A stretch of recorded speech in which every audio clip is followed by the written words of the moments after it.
Good evening বন্ধুরা, শুভ সন্ধ্যা। এই দেখো আমাদের বেডরুমের অবস্থা দেখেছো? অগোছালো এলোমেলো ছিলাম না তো দুপুর থেকে ফিরে এখন চলে এসেছি রান্নাঘরে।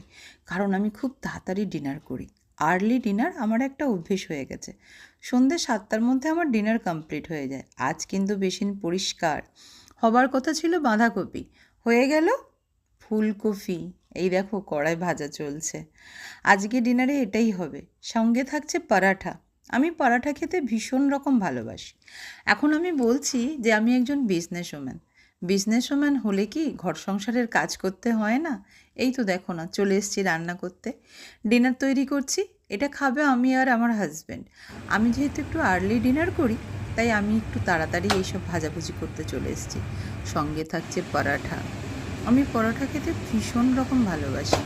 আর দেখবে পরোটাটা কী দিয়ে বানাচ্ছি? আমি নাকি প্রচণ্ড হেলথ কনসিয়াস। ঘি দিয়ে পরোটা তৈরি হচ্ছে। যাক, আমি এই হালকা ঘিতে সেকা পরোটাই খেতে ভালোবাসি। দেখো আমাদের ডিনারের ফাইনাল লুক চলে এসেছে, কিন্তু এখানে খাবো না, আমি তো সোফায় বসে খাবো। তাই বসে ডিনারটা নিয়ে গেছি সোফায় চলে এলাম। ডিনার নিয়ে। আমার ডিনার রেডি।